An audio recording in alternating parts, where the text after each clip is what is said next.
Hello बच्चों।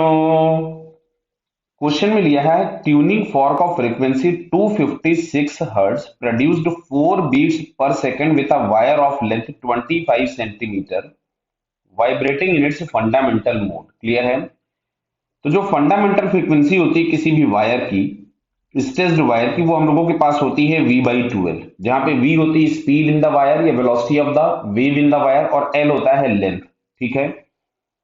और जो ट्यूनिंग फॉर्क गिवन है उसकी फ्रीक्वेंसी हम लोगों को दी गई है 256 हर्ट्ज। यानी ये जो फ्रीक्वेंसी वायर की है ये इससे 4 हर्ट्ज कम भी हो सकती है और ज्यादा भी हो सकती है। आगे बढ़ते हैं क्वेश्चन। अच्छा, the beats frequency decreases when length of the wire is slightly shortened. मतलब अगर हम लेंथ को छोटा करेंगे, देखिए अगर मैं यहाँ पे लेंथ को डिक्रीज करता हूं तो जो वायर है उसकी फ्रीक्वेंसी क्या होगी? बढ़ जाएगी। और तुमको यहाँ पे क्वेश्चन बोला है कि बीट्स फ्रीक्वेंसी डिक्रीजेस। समझना, ये पहले 256 था। अगर ये वाली फ्रीक्वेंसी पहले 6 इससे 4 ज्यादा होती, मतलब 260 होती, तो लेंथ को अगर हम कम करते तो फ्रीक्वेंसी और बढ़ जाती, मतलब डिफरेंस और बढ़ चुका होता। यानी जो पहले से फ्रीक्वेंसी गिवन थी वो हम लोगों के पास 252 हर्ट्ज थी। क्या ये बात समझ में आई? भाई वायर की फ्रीक्वेंसी के लिए दो ऑप्शन थे, या तो इससे 4 ज्यादा या ट्यूनिंग फॉर्क की फ्रीक्वेंसी से 4 कम।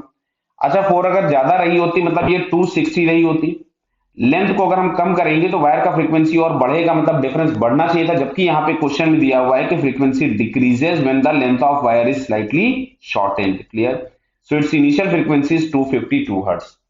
आगे बढ़ते हैं क्वेश्चन में। What could be the minimum length by which the wire is shortened so that it produce no beats?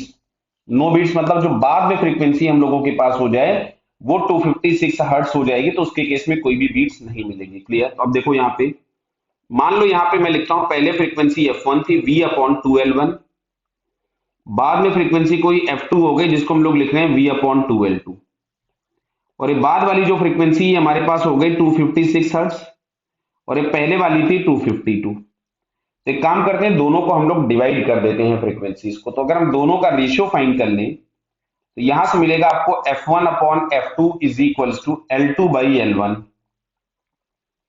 और हम लोग इंटरेस्टेड हैं L2 फाइंड करने में। तो क्या हम लोग यहां से लिख सकते थे L2 is equals to F1/F2 into L1। अच्छा भाई, F1 हमारे पास दिया था पहले वाला 252, और F2 बाद में हो गया 256, और L1 दिया था 25 सेंटीमीटर। तो इसको हम लोग अगर सॉल्व करें तो ये मिलता है हमको 24.6 सेंटीमीटर। कितना मिला? 24.6 सेंटीमीटर। तो पहले लेंथ थी 25, तो delta L is equals to, क्या हम लोग यहां से L1 माइनस L2 लिखें तो 25 माइनस 24.6, तो क्या ये हम लोगों को 0.4 सेंटीमीटर मिल जाएगा। यानी 4 सेंटीमीटर से अगर हम लेंथ को डिक्रीज कर दें तो उसकी फ्रीक्वेंसी 256 हर्ट्ज हो जाएगी, और 256 हर्ट्ज के केस में कोई भी बीट्स प्रोड्यूस नहीं होगी। ओके बेटा, तो आंसर हम लोगों के पास है 0.4 सेंटीमीटर। All the best.